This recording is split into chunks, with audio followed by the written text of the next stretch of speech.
If you're speaking, I still can't hear.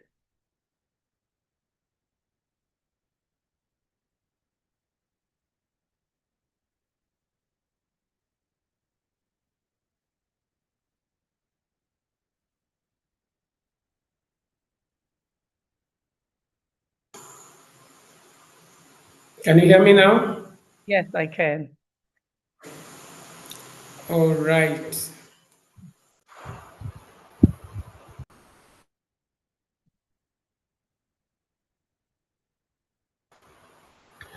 All right. Welcome to tonight's conversation.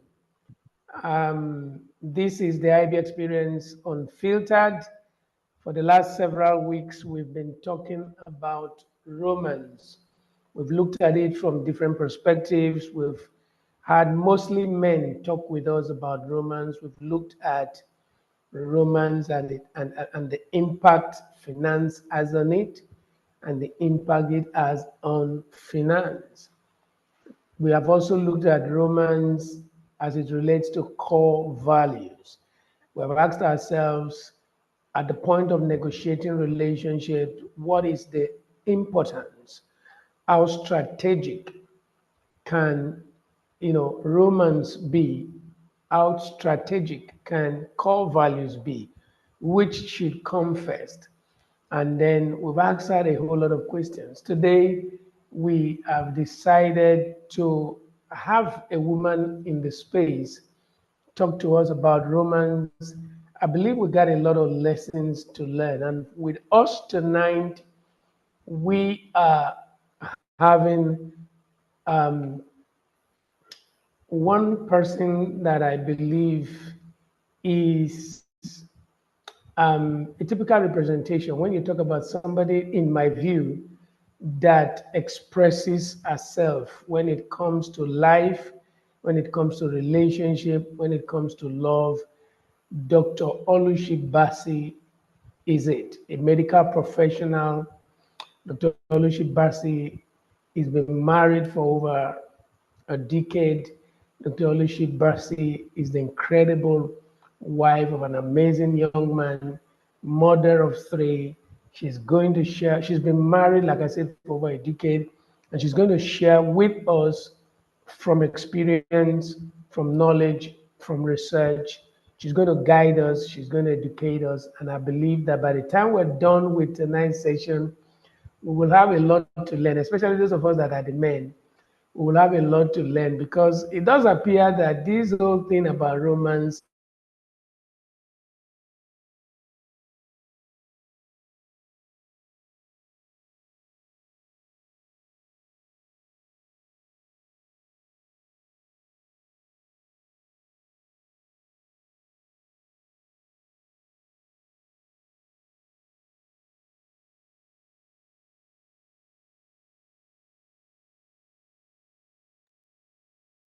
Hi, Pastor Ibi.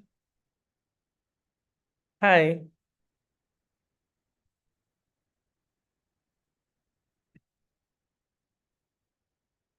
Hello.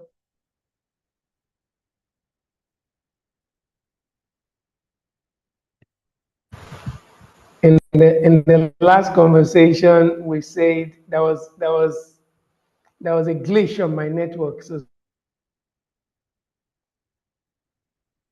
I- I- Is it my network or yours?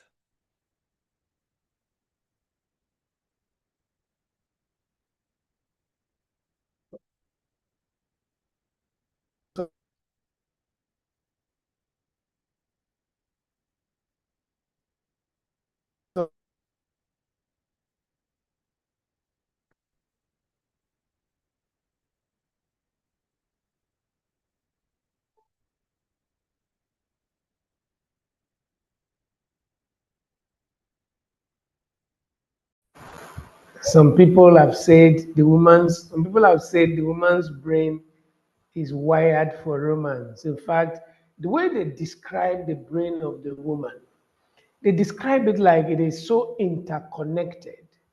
They describe it as like it is so multifaceted that romance, emotions, come natural for women. But then I've also seen a lot of women who are negative when it comes to this thing. So it makes me ask, is it really true that men, African men, are not romantic? Is it a stereotype or is it true? So, Dr. Oluchi, you're welcome tonight. And to begin with, I would like to ask you, what, in your view, is all this much ado about romance? How important is it for relationships to thrive? Where do they come in? You have the floor. Hi, Pastor Ivy. First, let me just say good evening to everyone. I, but it's an absolute pleasure to just sit here and discuss about romance. I was smiling when Pasaibi was describing me, and I'm like, am I sure I'm the best suited to speak about romance? But I'm absolutely happy to be here. I'm privileged to be here because love is something that I love. I mean, I'm a child of God, and God is love. Every child of God should love and love the act of love. But I'm absolutely excited to always discuss love as a behavior, Now listen to something. as an interaction or some sort of human interaction that people should be able to express. So I'm more than happy to be here, and I'm looking forward to this discussion, both from my end, but also hearing from each and every one of you what your thoughts might be. So back to the question, what what is this thing called romance? If I got you right, Pastor Ibe, right? That's what you asked. Yeah. What's the idea of a romance? And obviously, I'm supposed to speak from a woman's perspective, right? Yeah, yeah. Absolutely. First thing I'm just going to say is that I think romance is some sort of behavior. It's a behavior. It's an interplay of things come together and we express it whether as giving gifts, whether as giving time, whether as showing up, or in any way we wish to express it, it's a behavior. And the truth about romance is that it doesn't exist in itself by itself.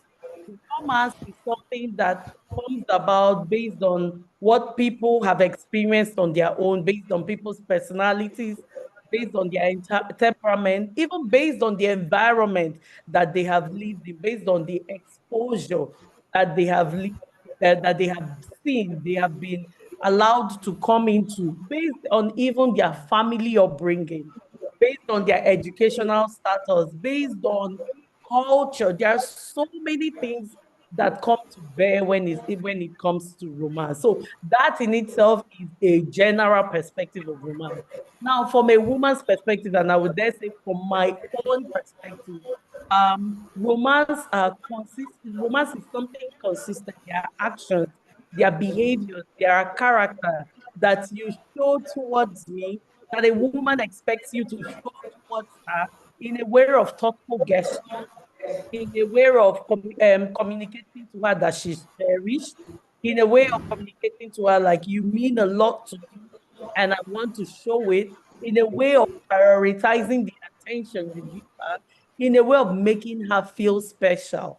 Either way you want to look at it, romance is that concept, it is that behavior that a woman expects to be shown to her by her significant other that makes her see and feel special. I don't know if that has clarified it well enough. Yeah. All right. Now, thank you so much for that introductory presentation about romance. Now, and I like the view, the way you came about it. You talked about how culture, how upbringing, how environment, how a lot of things influence this behavior. You defined romance as behavior. And then you talked about how all of these factors, several of them, influence romance. Now, I want to ask, is it really true that for women, romance comes naturally? Because if that is true, it also means that every woman is romantic. Now, the African man has been, I don't know if the word blackmailed or tagged as not romantic. How true is that? Because if you tell me that romance does not come natural with me, then you are giving me an excuse if I'm not romantic. I can say, okay, yes, there's nothing abnormal about me being romantic or not being romantic. If you say romance comes natural with women, then it raises a lot of questions as to when you meet a woman who is obviously not romantic or claims not to be romantic. So is it really true that it comes natural with women? So the truth is, in most things that are behavioral, in most things, even natural biological characteristics, men and women are different. And so, on a general note, and to put out there, I think most of my answers, I'll try to answer it first from a general perspective and then give the perspective that I have. And most intently might be a woman's, must should be able to reflect a woman's perspective.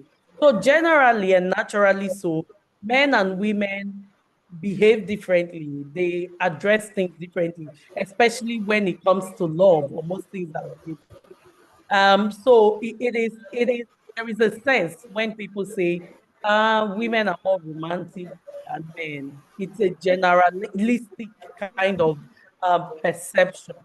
But that being said, it is not always. If you recall, I started first by saying the way people show romance, the way they approach romance, the way they express their love and their of love to their significant other is an interplay of many factors.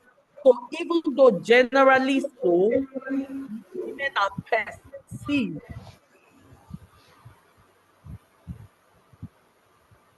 that word are perceived to be more romantic. A list of the examples of people that I know in my space where it's the man that is more romantic. I have a certain friend who would say, please, I'm not all for all that you people's love. The only language of love I understand is take my husband and give me money. As long as he's giving me money, if you like, he should not tell me I love you. I'm not even interested in all that drama. Just give me money, let it be entering my account. Meanwhile, her husband is the one who is interested in them going out for date time, who wants to spend quality time, who wants to hug her and do a lot of PA.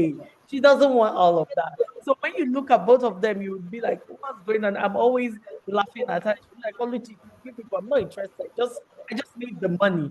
So it would be too generalistic to box every man on earth and say they are not romantic. It is mostly women who are romantic. There are some men who, by virtue of these interplay of factors that I earlier spoke about, are actually more romantic than women. But on a general note, I can assure you, if you take a census of 10 persons, you would see that the women are more romantic, especially in this part of the. Let me stop there. I must tell you that I have reservations about your last point, and the reasons are because as I grow older, I get more disappointed as I continue to run into women who are not just unromantic, but are loud about the fact that they are not. And what even gets at me is whether they are women or whether they are men who claim not to be romantic. I'm amazed at their unwillingness to learn. That's even the part that gets at me. The fact that, okay, somebody says I'm not romantic. The person understands perhaps the importance of emotional intelligence and displays and expression for quality relationships. But the person is not willing to do anything about it. Like the example you gave now, where somebody says, do I care about anything? Let me just have the money. I don't care about anything.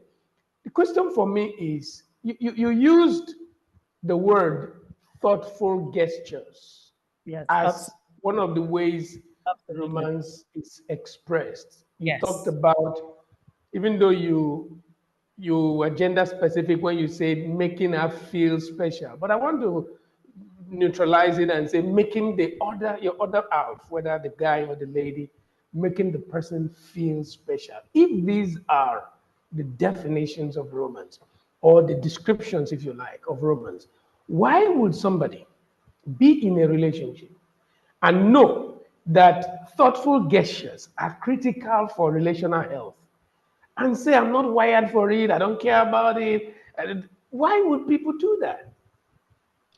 So if I might share my perception a bit on that, there are people that thoughtful gestures don't mean anything to, most likely by virtue of what they have experienced through life. They have not been taught the value of thoughtful gesture. They have not been exposed to the value of thoughtful gesture. Sorry, let me cut you in. If those thoughtful gestures are expressed towards them, do they value it? Do they receive it? If yes, why would they need a special class on the value of it? Go ahead. Thank you. Because we are human beings, we react differently to things in very many different ways. There are human beings that if they lack a certain thing, if they are not exposed to a certain thing, if they are not used to a certain thing, they crave that certain thing. They want to be a part of it. They want to experience it. And so for some of those kind of human beings, in the case of romance, even if it's something they have not been exposed to, they want to crave it. And so that's where the action of learning, of accepting, of willing to change, of willing to absorb that newness and make it theirs and see how they can improve themselves. There are a class of human beings that are like that. Unfortunately, so there are also class of human beings who have not been exposed to that. They don't know what it looks like. All their life, they have survived and not been shown value. They have just lived off survival. To them, those things are stifling. It makes them uncomfortable. So you would see that in a place of romance, it's not a language they understand. They understand survival, and then they understand survival. And for them, they are also not willing to stretch and explore this newness. And so those sort of people are people who would be like, you know what, I just know, I just don't want to be involved. I'm not interested and all that. So like you said earlier, at the heart of it is the willingness and commitment to want to be a part of this expression. Romance is love expressed. Romance is love communicated right. And I would allow me to dwell a bit on that, because what I've also seen is the differences in romance, in how we show it or how we express it, is also by what we believe is romance, which is where Gary Chapman's love languages come to play. So, for example, a man might be thinking, well, I'm showing my woman romance. I come home every day. I give her what she needs. She's not lacking. Are you lacking? Do I not give you upkeep money? And then the woman is crying and saying, you are not romantic. You don't love me. Meanwhile, what the woman wants is for the guy not to go out there and spend so much time and come back at night. She wants him to be home with her and gist with her. She wants him to come home with flowers. She wants him to look at her and say, you look beautiful. She wants him to take her on dates. But the man is busy saying, but it's because of you, because I love you. I want to provide for you. So I need to be out there. That disconnect of people expressing to the other person what they really understand as love, not what they themselves think is love, needs to be at play for romance to be there, for romance to be accurately communicated. So it's a whole lot of factors under consideration when we discuss romance. But let me stop there for a while. You brought in very profound, you know, descriptions there when you made reference to Chapman, Gary Chapman, and the whole love language stuff. And I like the fact that you said romance is love expressed, incidentally, almost a lot of times. Yes. Like you said, people are expressing love in their own way. If I ask you, how do you express love? Okay, let me even ask you, so Dr. Oluchi, exactly, how do you express love? You know, the example I gave was exactly my husband and I. My husband comes from a very traditional background where what they and is love is really being there for the woman. And I came with the very textbook idea of romance. That is me. I want to see, that song, Bring Me Euros. Well, I can't quite remember the song, but I don't know if you would know this. It's a very love song where it says, I want you to buy me a rose from the garden. I want you to bring that for me, bring home that for me, kiss me every morning. And it wasn't what my husband knew. But what I like is that 12 years down the line, we have been able to understand what love expressed means to the other person. And there is the willingness to meet at the table. Interestingly, over the weekend, he was joking to me and he was saying, by now in this my life, the flowers are bought for you. I should be able to start creating a garden. And I'm like, no, that flowers. But also, I've also allowed him to express to me what he also sees as love. For example, whenever I am a nursing mom, I usually joke that I'm the most skilled nursing mom on earth because I don't wake up at night to care for my babies. And I'm saying this on a very loud platform because my husband will stay awake. Sometimes I'm like, was the baby crying? Why didn't you wake me? He'll be like, no, I don't have to wake you. He will be the only time he would wake me is to place that baby in my hand. I will breastfeed. And when I'm done breastfeeding, he will take back the baby. Me, I will go back to sleep. And he will stay awake all through the night, even though he needs to go to work very early at 5 a.m. He has done that consistently across our children. And most times, it's the way he expresses himself. Why do I have to wake you? I can take care of the children. You need to sleep. You need to rest. That's for him, how he's caring for his wife, how he's expressing his love to me, sacrificially doing that to make sure I'm okay. So even though I still want my flowers, I also see and accept and absorb those sides of him that shows love in the best way he thinks and knows, but also seeing him stretch to show me love in the way I understand. And I think that that's what all couples should be for each other. Um, I don't want to say there is any hard and fast rule to show romance to anyone, but the best way is to show the person that love, that thoughtful gesture, that feeling of value in the way they understand. Wow. Because for record my own ejima ha Chineke ayọ. That was profound. Now, why I asked, how do you express love, was to say that most times when you ask people, how do you express love? When they are done talking, you realize that they actually express love to their, significant other the way they receive love. Yes. And there is something fundamentally wrong with that.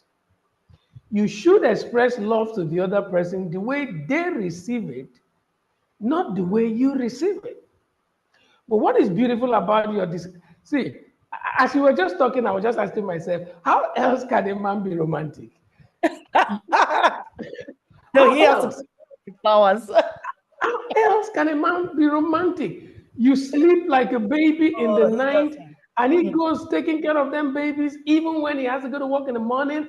The yes. only time anybody wakes you up, I think your husband operates with the rules in my kingdom.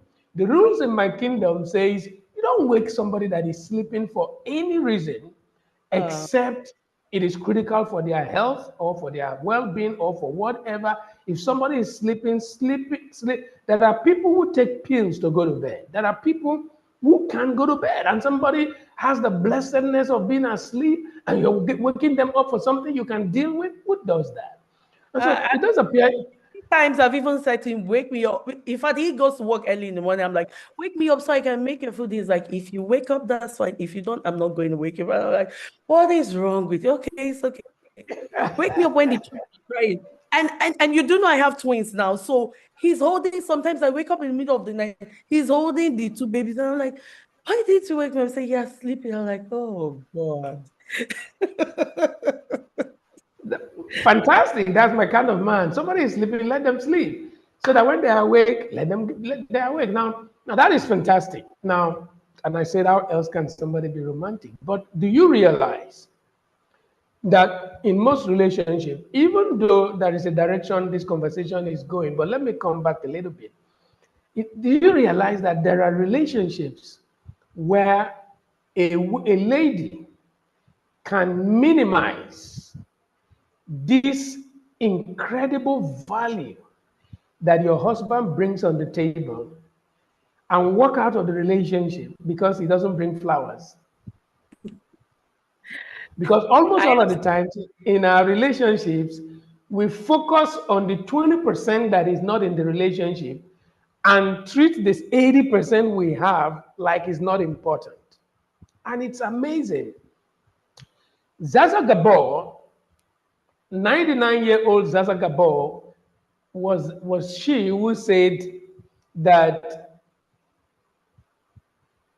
divorcing a man because you are not, you no longer feel a romantic connection with him is almost as silly as marrying a man just because you feel a romantic connection with him.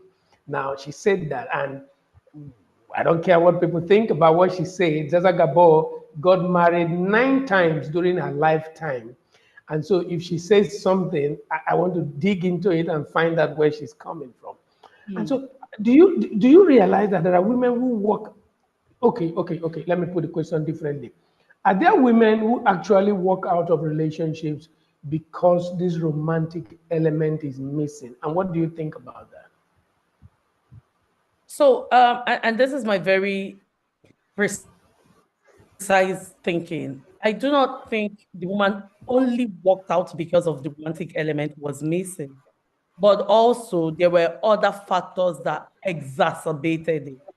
So let me tell you how women think. Women can actually live with anything. Maybe let me rephrase that. Women from this part of our world, we have been conditioned to be so accepting.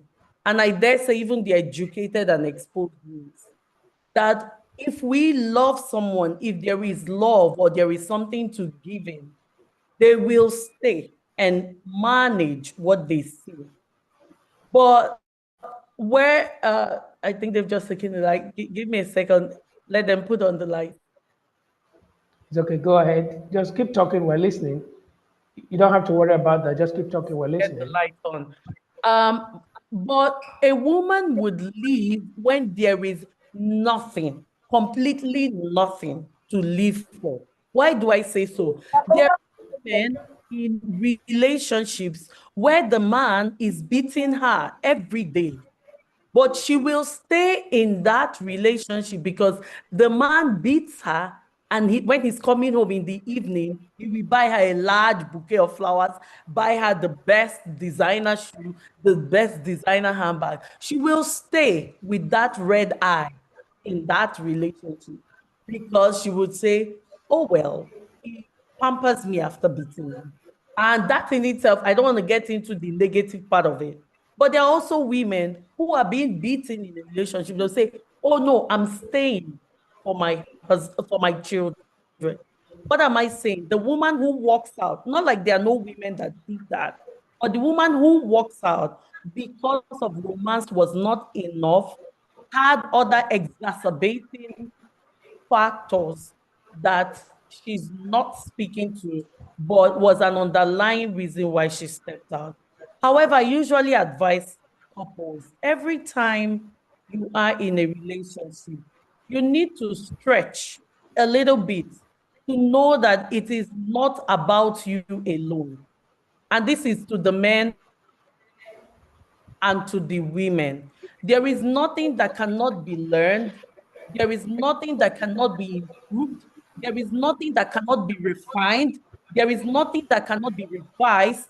If you love someone, your ability, your intention to want to stretch yourself, to want to improve yourself, to want to show up for that other person in the way the person understands is even love. I want to believe we are mostly Christians on this. God, as a person, has even shown us how love comes. God created the world, had an agenda for the world, and suddenly we went off track with his agenda. But because of the inherent love he had for us, he didn't stand aside. God went back again to the drawing table and he gave his son. He revised his agenda for mankind from a place of love. So I say to people, don't be so rigid. You say, this is who I am. This is how I express love. This is how I receive love. You must be able to take few steps back and refine, revise how you both give and how you both receive love. I gave an example of my husband and I. If I maintained my only concept of romance over these years, we would have been miscommunicating. Same as him, if he maintained the only concept of romance, my husband would not be the one who would be standing at an airport with a big bouquet. The man I married in 2013 will not be the one standing at the airport with a big bouquet of flowers waiting for me to land. But he does that now. And it's like, I know that will make you happy. I'm showing up with it. And I'm like, thank God, or maybe I should be traveling and coming back so that you stay here and bring flowers. My point is, each person must be able to stretch. So also, I take few steps back. I see when he's showing his own concept of love, and I approve it and understand that is his way of showing romance. Each partner must always bring that to the table. Stretch to receive and stretch to give. That in itself is love. Found. When I see a husband, I'll give him an award. And I'll tell you why.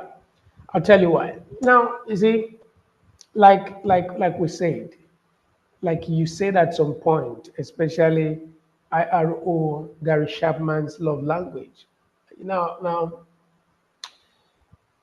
the question for me is your wife's definition, your wife's expectation when it comes to expression of love, Must of matter. romance, and what have you, Yes. is that when she is returning from a trip, you are at the airport waiting to receive her, and she wants a bouquet of flowers. I don't care whether you grew up in the forests somewhere in Madagascar or in the forests somewhere in Benue State where Boko Haram exists. I don't want to know where you grew up from, whether it's your upbringing, whether it's your exposure. This is you said you love this woman, Yes. and this is how she feels loved. Why in the world would you not, for crying out loud, we're talking about adults here, it's not children. Why would an adult not be able to give her love the way, because you can be spent loving a person and they don't feel loved. Yes. Yet, what they understand or receive as love might cost you nothing, and yet you wouldn't do that. And so, if that's not your husband's background, but he is able to adjust himself to give it to you because that is how you receive love. Dr. Oluchi, that's what this conversation is all about. That we cannot continue to tell ourselves, like you said, I'm not used to this. I don't understand this. For crying out loud, do it even if you don't understand it. You don't have to understand it to do it. You just do it. It might be confusing, but do it. Yeah. It might not make sense to you, but do it. I've had people say, what is all this rubbish about flowers? For crying out loud, we're not Americans, we're Africans. Excuse me? What does that? Yeah. And It's about the person. interject a bit. One of the major problems with men in this part of the world, that why romance is tricky for them, is what I call social conditioning. Are you there, Pastor Ivy? Is it my network or is it Pastor Ivy's? I don't know if other people can hear me. I see Pastor Ivy is frozen. All right, go ahead. I think there was a glitch. Somebody was trying to call. Yeah. Okay, can you hear me now? Okay. I was saying one of the major problems for men in this part of the world and how they have been, why romance is tricky is what I call social conditioning. A man does not want to express love, whether openly or inwardly. A man does not want to express love, whether consistently or thoughtfully. A man does not want to express love, whether from a vulnerable lens or any, they want to maintain what I call a warrior's heart with their wife. They want to show I'm the man. It is because of social conditioning. They don't want to be seen as the typical woman rapper. So most men that are showing their wives love, that are expressing themselves, that are refining, that are changing, that are improving, the society is saying, since you praise your wife, it's only the one your wife wants that you are doing. So most men don't want to be perceived or seen as that. But I say to men, you are walking this road of marriage or relationship, you too, you and your significant other, against the world. You need to look inwardly to find what works for you. Find what works for you both. Find what works for your husband. Find what works for your man. Let me even shock you a bit. Now, interestingly, when I also say, what is your own romance? His own is simple. I just want to feel respected and I will feel loved. And I'm like, okay, so what is respect to you? My husband, in the first few years of our marriage, gave me one of the major shockers of my life. That was like in second year or early days of our marriage. And he said, "You don't love me." And I said, "Why me? Me that I am a walking embodiment of love." And he said, "You don't respect me. When I want to say 5, you have said 20. Of course, we all know me. I'm quick with my words. I think on my feet and all of that." He said, even sometimes when we are out, when you have a differing opinion, even though we are gisting, you will be quick to say you don't agree with me. And I'm like, but I don't agree now. I can't hide it. He said, no.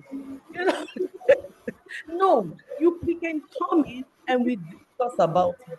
Sometimes I'm telling you, calm down. You don't want to hear, you calm down. And I'm like, really? But I respect you. Say, no, you don't.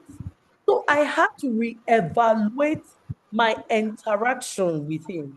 Even when I have an opinion, I have to find one of those nice ways, good ways, to make sure that that opinion is brought forward. I had to learn when it matters to balance the conversation. I'm still learning. I'm not there yet. But the me in 2015 is not the me here. So even men have their need of communication, and it needs to be communicated. It needs to be spoken out. Because also your partner, if you don't tell him or her what you want, the person can't know. So you must, if you as a woman, don't say, I'm a woman, I shouldn't speak to my husband. You need to find a way to communicate your needs in the best way he would hear and learn. And then the man, don't allow social culture, don't allow the cultural factors affect your growth with your wife, where you can improve or refine.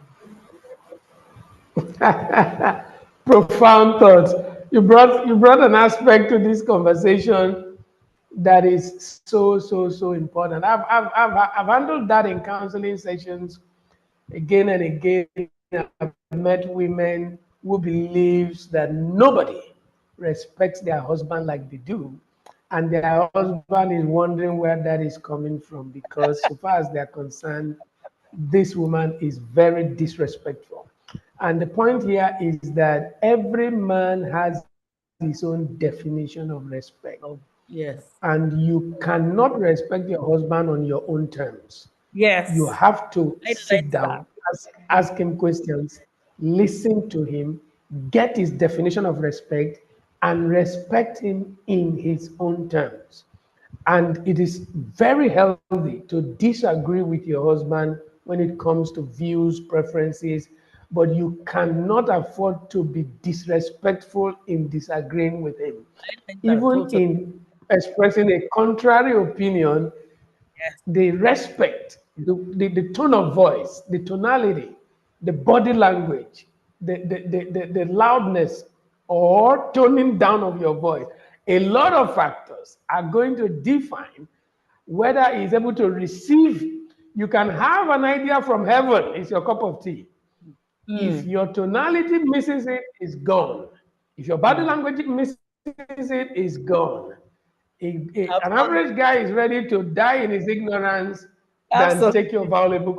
contributions if it makes him feel disrespected. That is profound. Yeah. And so I like the very, personal examples you are bringing into the conversation, and it makes a lot of difference. And I hope people are getting that. For those of you that are on YouTube, feel free to ask your questions. We're going to look at them.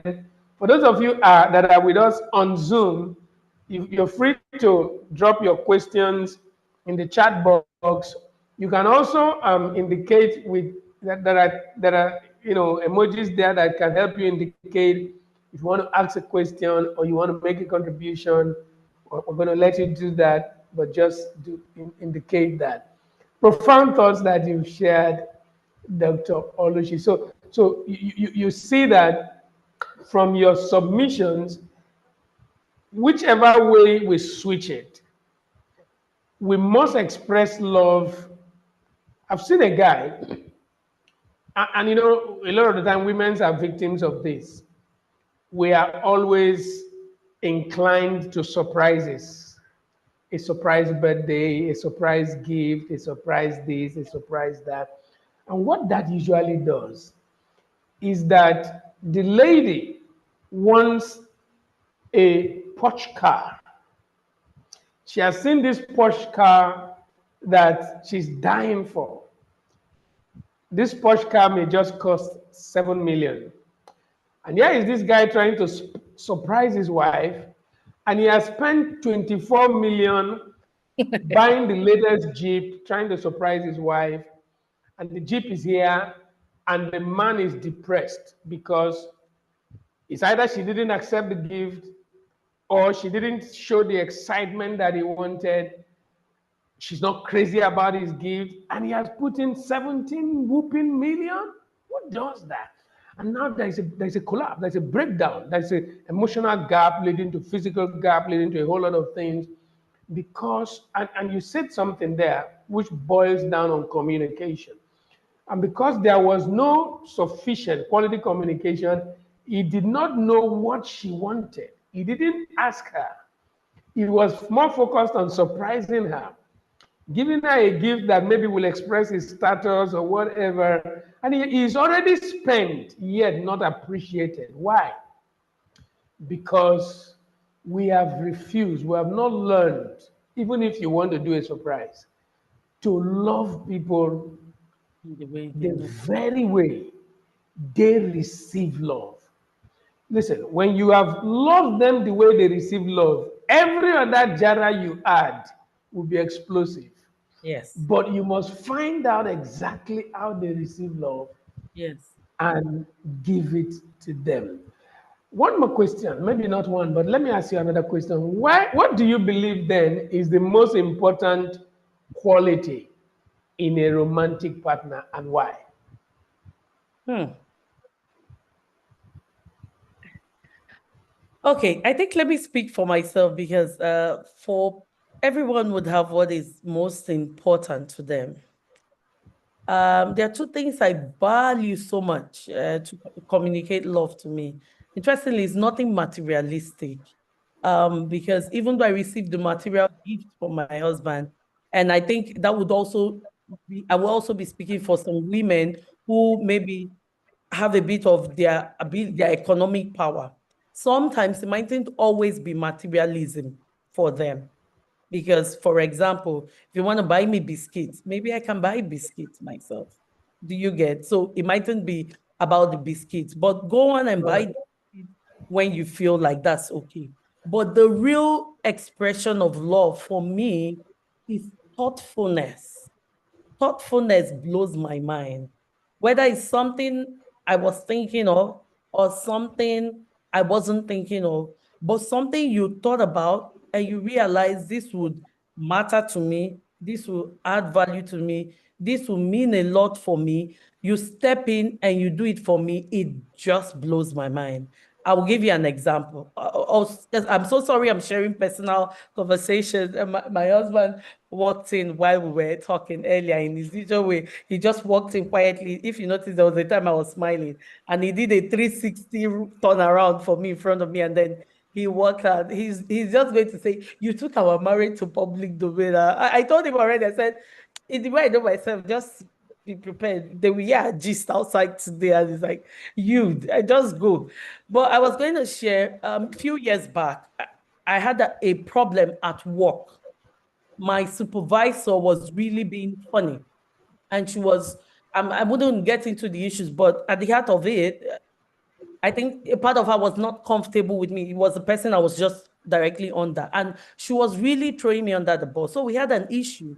And then she sends a mail. If you're in the corporate world, when someone sends a mail, especially your supervisor, and they copy HR, and then they are quoting code of conduct of the organization, both whether taken out of context or in context, but they are quoting that if such a situation is not handled properly, it can end you a dismissal if you are in the corporate world.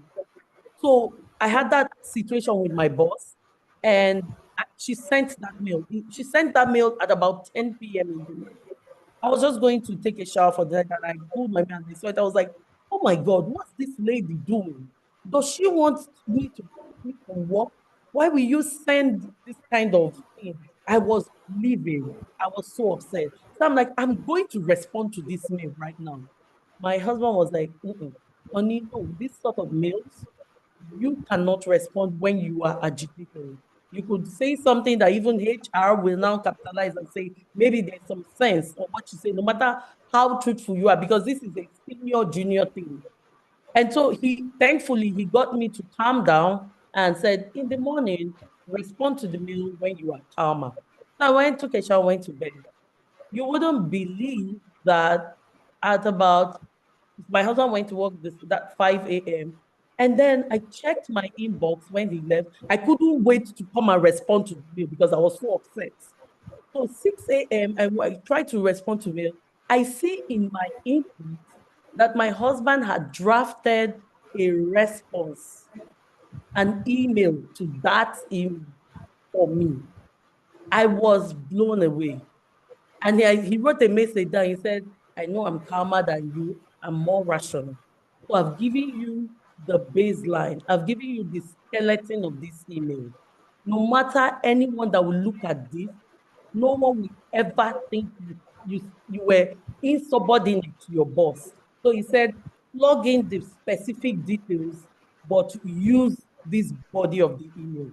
I folded my arms. In fact, all the anger I even had because I folded my, I was like, so this man stood in the middle of the night and he was typing. What was it? He wrote a long page, but he gave me the body of the email.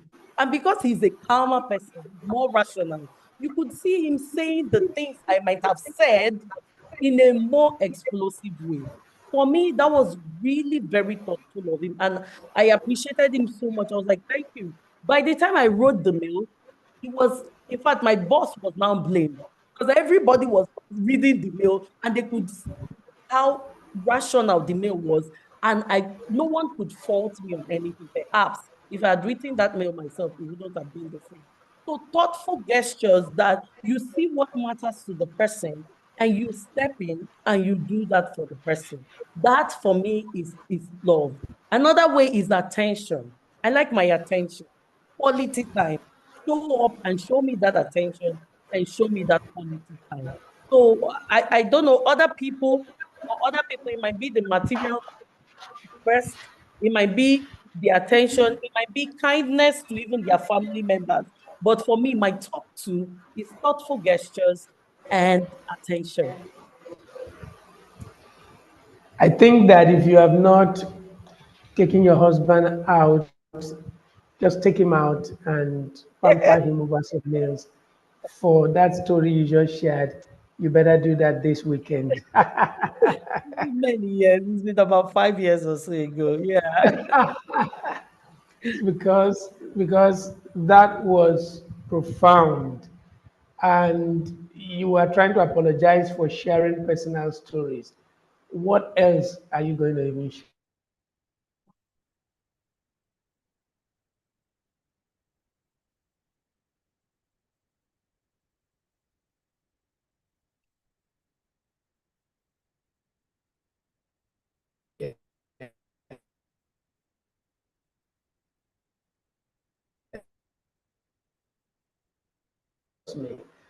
Wow, thoughtful and attention. And in my view, thoughtfulness and attention are rooted Yes. in kindness, a person that is kind hearted. And it's so important that when people want to get married, one of the things they should look out for in the person they want to get married to is that this person should have the nature of kindness. That's my thought. The reason is because for a kind person, whether they are romantic or not, even though I find it difficult to relate with that, I'm thinking how it is possible to be kind and And not all be romantic. For example, if you tell me your husband is not romantic, I'm going to challenge you. I'm going to challenge you because, I still in tell him he's spite of not his background and upbringing, no, I didn't say you said that. I'm just talking. I I'm just still saying that assuming anybody, assuming anybody was to tell me your husband is not romantic, I will ask them, how else can somebody be romantic? You are not used to flowers. Somebody said, wait for me at the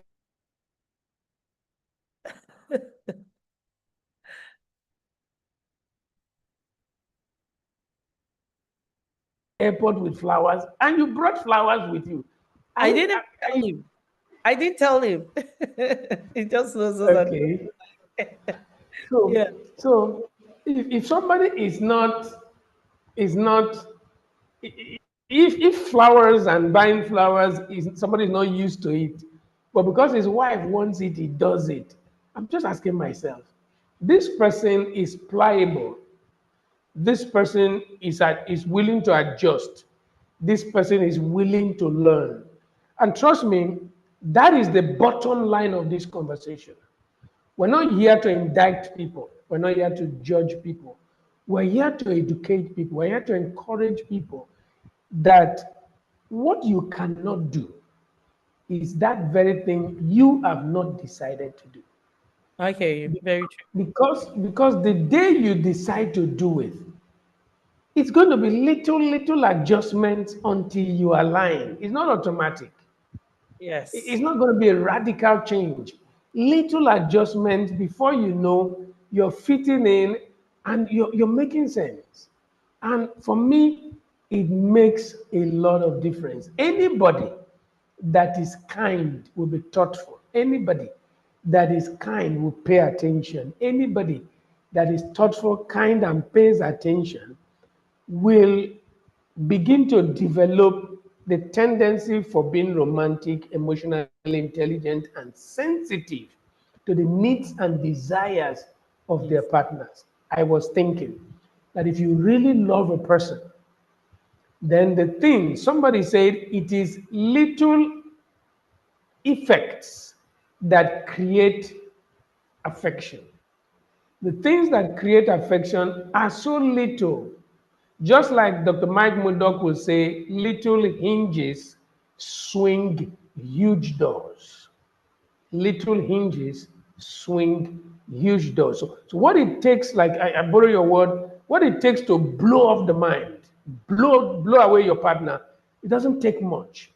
But are we willing to identify them, pay attention to them, and just do them? For me, this is so important. I have just two more questions for you before I let you go, so that you go pay attention to your king that just came around. Okay? I already gave people instructions what to do before I It's started. okay. So, do you think that self-love and self-care plays any role in preparing people for a healthy romantic relationship? And what do you think about that? Oh, yes, I agree. I do agree and think that self-love and self-care. Because what is self-love? Is the ability to know yourself, care for yourself first, and love yourself in the way that yourself needs to be loved. I dare say there are people who don't even love themselves, and they are the same people who would take anything that is thrown at them, downplay on their own needs, sit in a relationship where they are being hurt and they are not receiving anything back from it. So yes, self-love is right. Self-love should be part of people's considerations of what they bring to fore to receive and give care. Because it's self-love that would allow you know and understand what is detrimental, what doesn't work for you, what what what you need to feel happy, to feel good, to feel content. So why would you allow somebody else to define? That person is not in your heart, that person is not in your mind, that person hasn't lived your entire experience for you to understand what matters to you. So self-love is the ability to know what matters to you, acknowledge that those things matter, and communicate that you need those things. So yes, I completely agree that self-love and self-care, it matters in romance, in how people express it and how people give it. How powerful do you think kindness is? And I explain. Is it possible that no matter how difficult the other person is, if you sow seeds of kindness, sensitive to their needs, is it possible for you to also harvest kindness? Or are there people who are so bad, no matter how much kindness and romance you exhibit towards them, you can't get it back? Do you Yeah. think that there's a seed There are time and people you harvest in can get this? it back. There are people you can get it back. Let's Really? yes. There are people that have been so scarred in this life. They just, I talked about earlier on people who weren't taught how to love, who have lived their life in survival, and they don't even want to change what they know. They are now content to live in that space of strife and surviving and just struggling for everything and being what's the word that would use? Being sadist in a sadistic kind of environment. Those people, if they are not willing to change, it doesn't matter the love you show them. It doesn't matter how you communicate it.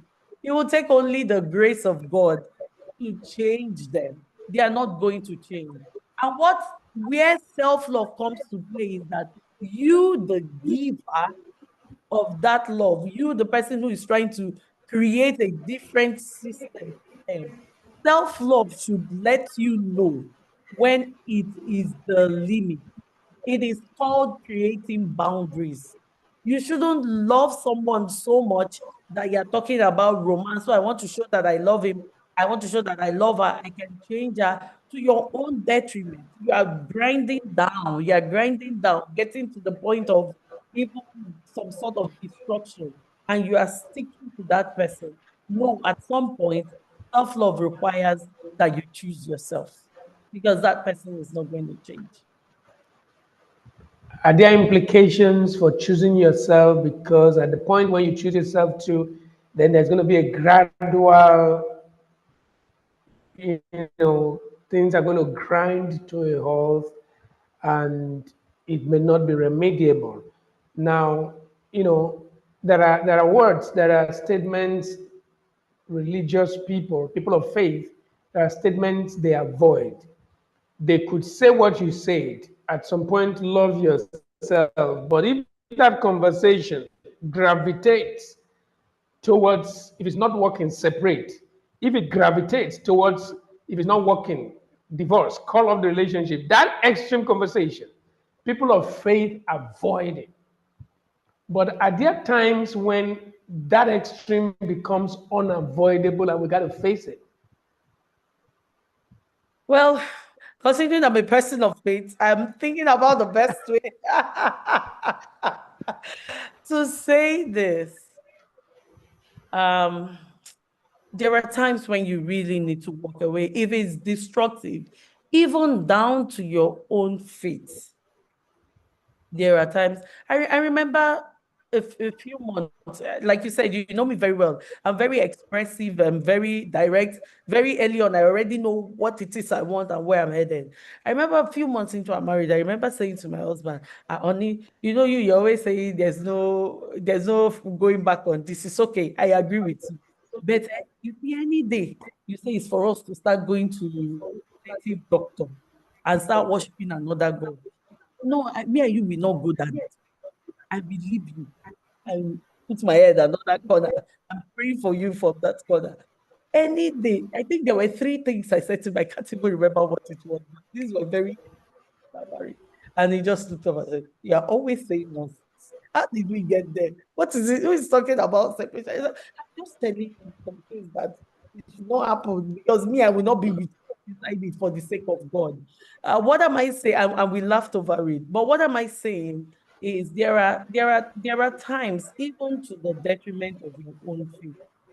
Personally, this is my personal opinion. I'm not quoting Bible. It is my It's personal. okay. I would recommend that separation.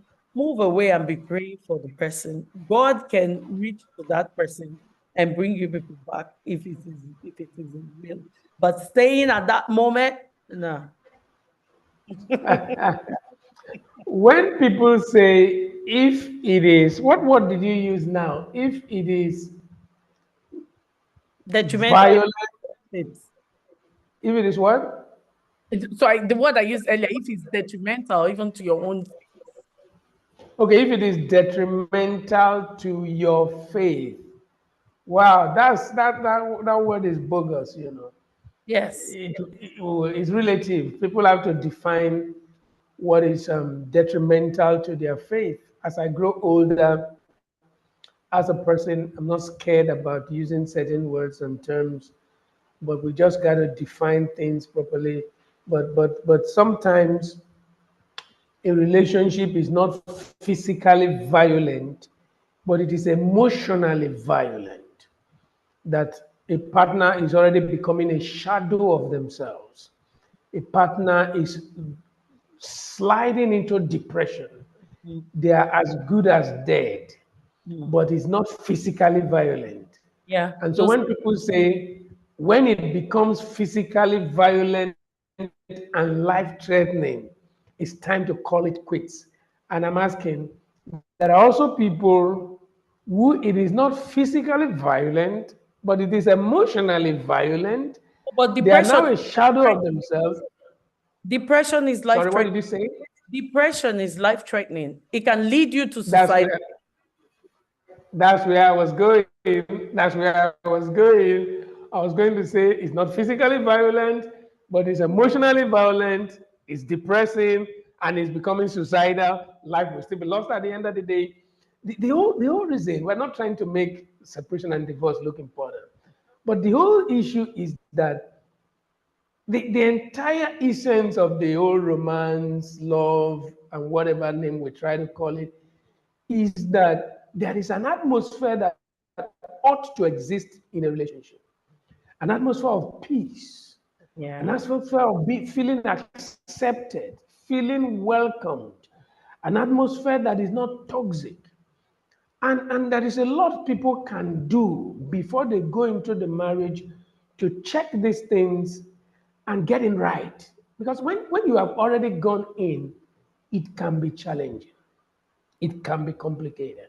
People need to be more intentional as they negotiate relationship, because the truth is that if somebody is unkind, people say, oh, they are deceptive, they hide who they really are. Excuse me? When people say he was deceptive, he was hiding who he really was, or she was hiding you are exposing your incompetence to me. You're exposing the fact that emotionally you're not intelligent, because if someone is unkind, it will show. And I keep telling them, if you are dating a person and they are very kind to you, kind of, but they are unkind to the waitress, they Uh, are unkind to I've had pets. that experience. Sorry to cut you short.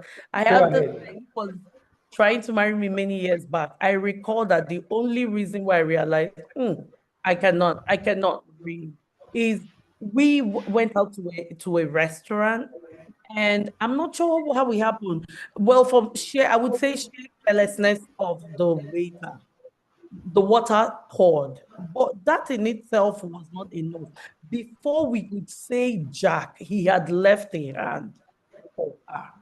I was stunned, and he blew up into a ball of fire, so upset, talking about his dress, how they must sack the year. And I was trying to calm him down. It's okay, yeah, it's okay. You would have been more careful, but it's okay. Oh, he was so ballistic. I didn't even say a word when we were done. Got into the car, he dropped me off at home, and but as I was walking into my father's house, Oluchi was so shocked. was this was a very young me. It's not even a me of now that I'm even more aware. But I was so sure. Oh no, not me. This is not going to be me. Just that singular act. But he was so nice, so kind. Up until that moment, I didn't have a concern. But that in itself was concern enough. And so it brings us to the fact that you don't measure their kindness by how they relate to you, but Alone. how they relate to every other person. Because Yes. the way they are relating to you might just be a bait. And then when they now own you, you are going to see the real person. So I said all that to have asked, what advice would you give to a young woman who is navigating the dating world or seeking a meaningful romantic connection? What advice do you have for them? So the first advice is to find the nature of love first in God. And this sounds like a cliche, but it's not to me. You cannot find love. You cannot find affection. I dare say you cannot find even romance outside God. Go read the book of Songs of Solomon. A lot of it is all about God and his perception of love to the person he perceives as that kind of intimate love with. You must find it through God. You must ask yourself as a young lady, what is this love, Steph? What does God speak about love? What does God speak about my part in life and who I should be spending my time with? What is the purpose of God for my life? Because I bet you the person who you will be spending your life will play a huge role in your purpose after you get married. So you must find that first thing, God, let God guide you, and then he will guide you to that person. Now, in terms of guiding you to that person, you must be ready to exist in spaces where it would be easy and useful for you to find that person quickly.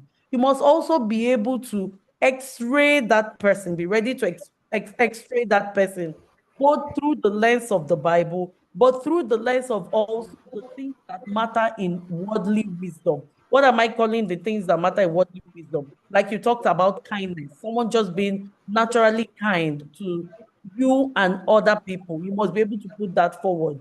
Don't sweep under the carpet a man who wants to marry you, but who is so rough to the gate man because he's the gate man. And you say, is it not just a gate man? One day he's going to treat you in the same way that he treated the gate man. And you must be ready to communicate back and forth. Listen to his communication, share your own communication even before you people get married. I say to many young people, some of these problems you're having 1 year, 2 years in your marriage should have been things that you people would have discussed. Didn't you people discuss about this? And oftentimes I hear, no, we didn't talk about it. We just thought that we understood each other. No, you don't always understand each other. You have to talk about things. And then lastly, there are a whole lot of things I will say, but I will just stop here. But lastly, I'm going to say, find a mentor who understands the place of God with love, with relationship. Go close to that person. I'm not saying always run to the person as a third party, but before you get married, there must be that person who is an other eye, who is not clouded, because you know how love clouds us. We say love is blind. Love clouds our judgment, both as men as women. Love can be that cloudy, but someone else who understands what needs to be done, understands you as well, understands other perspective, would be a useful guide to chip in some things for you along the journey. Profound thoughts. I'm going to ask you, what advice you have for married people. You've just spoken to the singles. Before I ask you about the married people, when you made reference to the book of Songs of Solomon, let me tell you what came to my mind.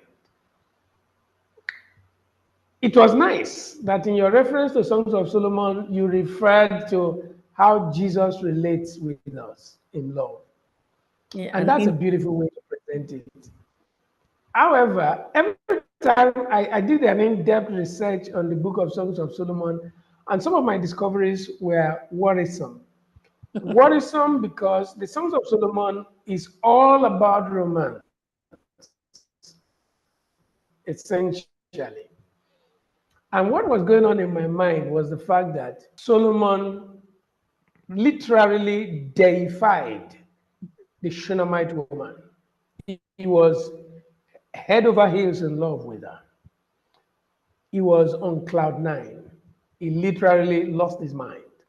You would have thought that with the Shunammite woman, Solomon had finally found love.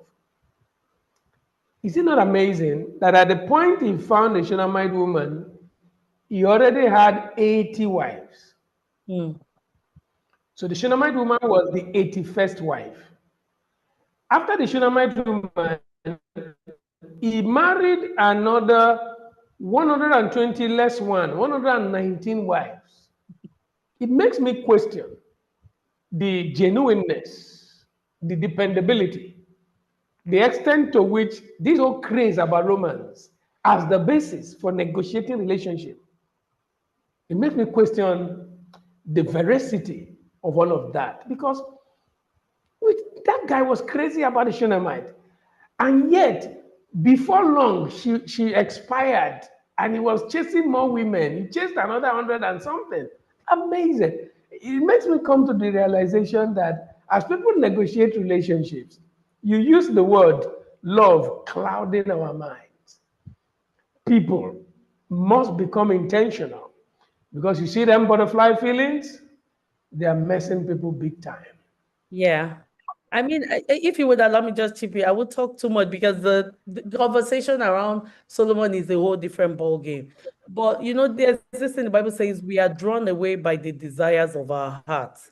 It's like when you are married to a partner, do you think your wife would be the most beautiful woman you would ever see? Do you think your man will be the most beautiful person? But you keep choosing that person as the most beautiful in your eyes, as the most handsome in your eyes. I think for Solomon, his interaction with his desires is that he allowed himself to be carried away on multiple levels, as if he was consistently trying to fill a void in his desires, not necessarily because he was lacking love, but and this is my own personal interpretation, but because he kept being drawn away by those desires. I mean, we see men who would say, I love my wife. That's a different conversation. I love my wife, but I can't just stay with one woman. And I'm like, okay, about that time.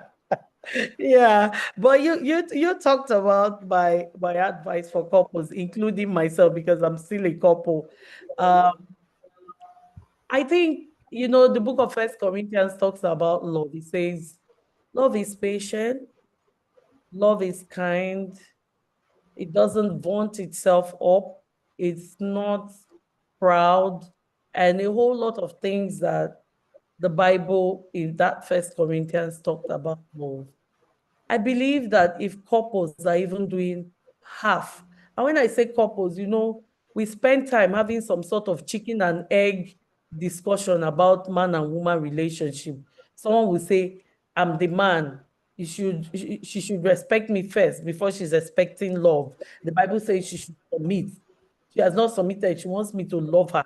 And then the wife is saying, but the Bible says, love your wife as Christ loved the church. We were still sinners, and Christ went and died for us. He loved us and died for us. Why are you waiting for me to submit first before you love me?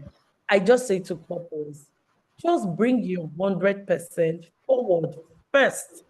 I'm not here to say who is going to bring it first or who is going to bring it last, but submit yourself as I would want the other person to come to me. It's not a 50-50. Read the book of First Corinthians and even more, and at least do even half of all that First Corinthians is saying, if not all, as the way you show love to your partner, and see how things turn around. And also bring forth sacrifice and commitment to your union.